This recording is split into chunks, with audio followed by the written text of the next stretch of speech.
Chocholoza Mandela, chai ndugu mfana, uzaguzangati.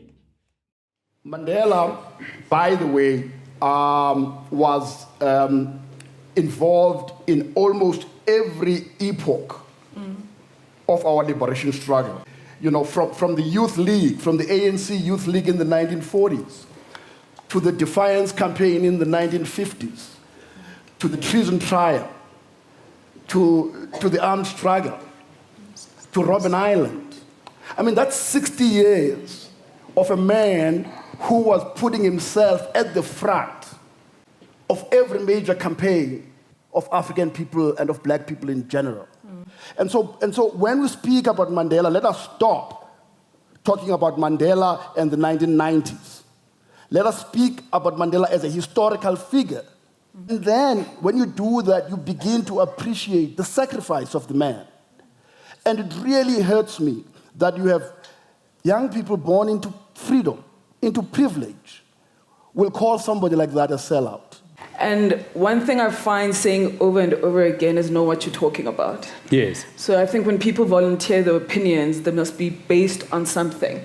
So for instance, if you're going to talk about Nelson Mandela being at Victor Verster and being sort of brainwashed, I need to know where that comes from, what your evidence is on that. When he came out of prison, I remember I was one of the first ones to go and meet him at Victor Verster, and we were talking about the speech that he had to make.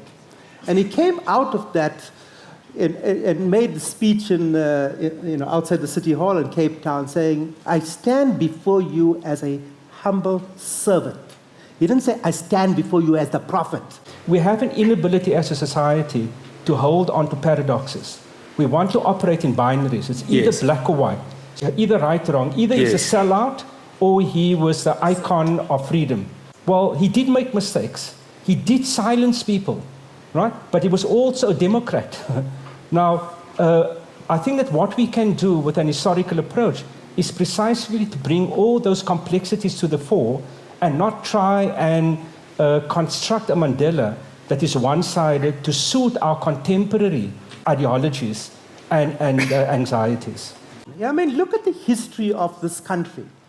I think it would be arrogant of any one of us to think that single-handedly, even from an organizational point of view, single-handedly we liberated this country. It's a false notion.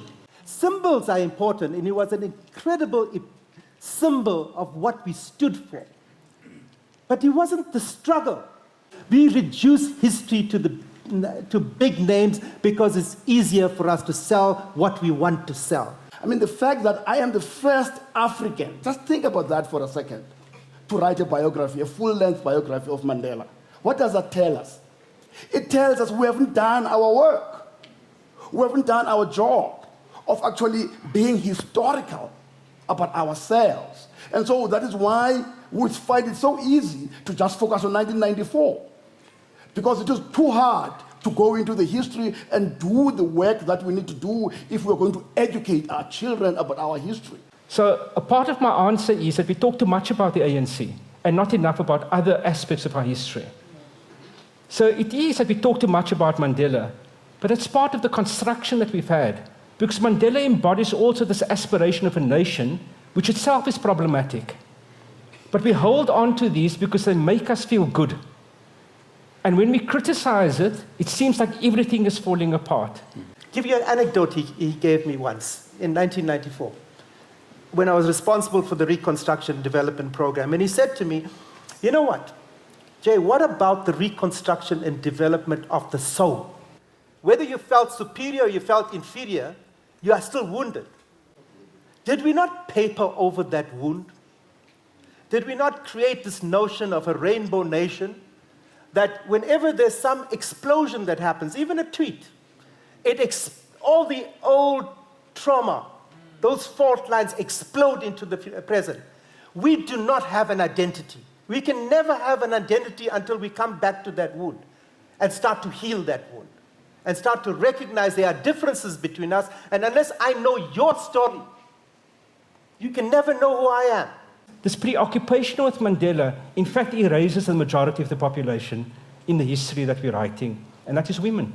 In the person of Mandela, whether we like it or not, various erasures and silences have happened. So we have to celebrate him, but we also have to celebrate him in a critical way and bring those other voices into the historical narrative. You know, I sometimes do get frustrated with the debates in the country today, with the noise in the country, and the absence of hard work, but this is intellectual mind chatter that we have. And what Mandela talked about is get out of your head into your heart. And that was his courage. He operated out of his heart, and sometimes he made mistakes from that. And so I think that, you know, I'm hoping that this centenary doesn't become about more statues and more names and streets named after him. It comes about how do we practice in our day-to-day life, not the 67 minutes. In our day-to-day lives, how do we practice what he represented? And not just him as an individual, but him as a collective. It seems to me what Mandela stands for, the most important thing for me, is what I call in my book the notion of radical sacrifice. Once you understand that concept of radical sacrifice, I dare you to call him a sellout. Because all of his life, this notion, we need this notion in this country today. This idea of thinking beyond ourselves as individuals. And for me, Mandela epitomizes that value. Wakale Pitori, Wachibuya Jesus.